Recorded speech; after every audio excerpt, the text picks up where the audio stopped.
For what purpose do you seek the floor? Thank you, Mr. Speaker. Would I be in order for a point of personal privilege? This is the time of day for point of personal privilege. You are in order. Thank you, Mr. Speaker.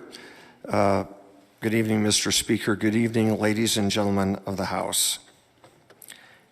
Each man's death diminishes me, for I am involved in mankind. Therefore, send not to know for whom the bell tolls. It tolls for thee. Tonight, I wish to thank an acquaintance who inspired me to chase my real love, which, as many of you know, is radio.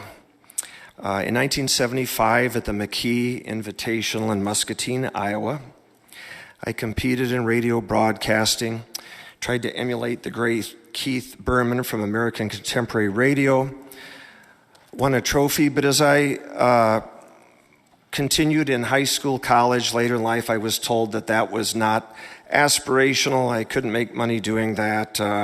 It was just a wild game.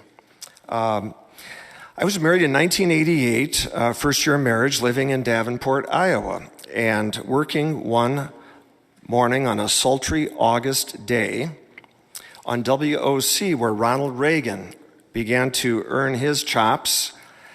I heard a gentleman named Rush Hudson Limbaugh III. Now, it was an interesting time because politics is cyclical. Time is cyclical.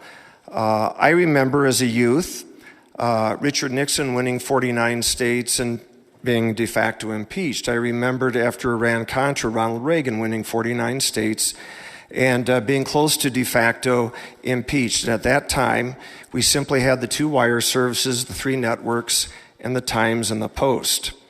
The closest you could get to any conservative voice was either the very erudite and loquacious William F. Buckley Jr. on PBS on Sundays, or a little bit of Paul Harvey in the morning and at noon.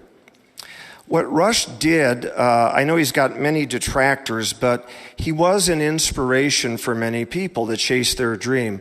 Rush created literally thousands of businesses, small business entrepreneurs. It started with Dan's Bake Sale, but it went into overland trucking. It went into small businesses.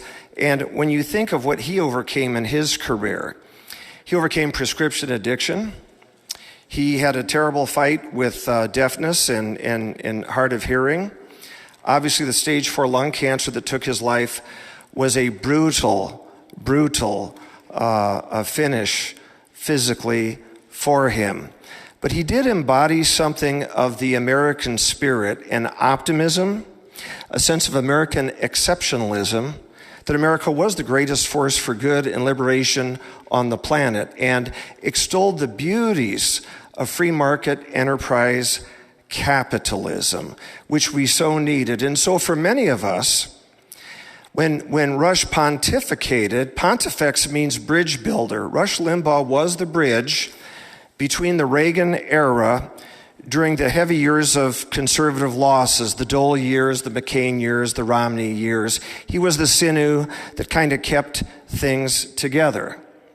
So for a third of a century, many of you here aren't even that old in this chamber, but for a third of a century, he was an invited guest in all of our homes.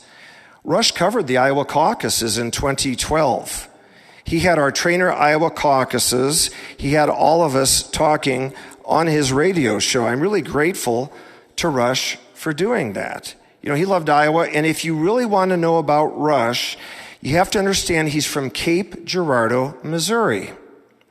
It's very much a melting pot of black and white, Protestant and Catholic, that riverboat mentality of being a little bit of a gambler, but also those heartland values, faith and family. And those perdured for Rush, and Middle America identified with him. It wasn't that he told them what to think, it's that he was voicing what they already thought and articulated. So I would just end this evening by saying, for those of you that really don't know him, he was extraordinary in bringing in African-American scholars to his radio show. The economist Thomas Sowell, Dr. Walter Williams, magnificent in their brilliance. I encouraged my son to study under the great Dr. Walter Williams, and he did because he was on Rush's show. Rush's producer is James Golden, an African American.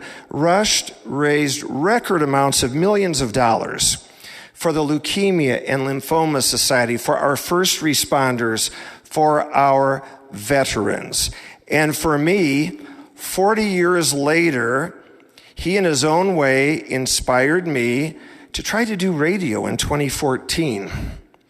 And now I've been able to do that for 9 years as my true love on weekends in Omaha. And so I just close tonight by saying, eternal rest grant unto Rush Limbaugh, O Lord, and let perpetual light shine upon him. May his soul and the souls of all of the faithful departed rest in peace. Amen. The chair recognizes the gentleman from Winneshiek, Representative Bergen. For what purpose do you seek the floor? Thank you, Mr. Speaker. Mr. Speaker, am I in order for a point of personal privilege?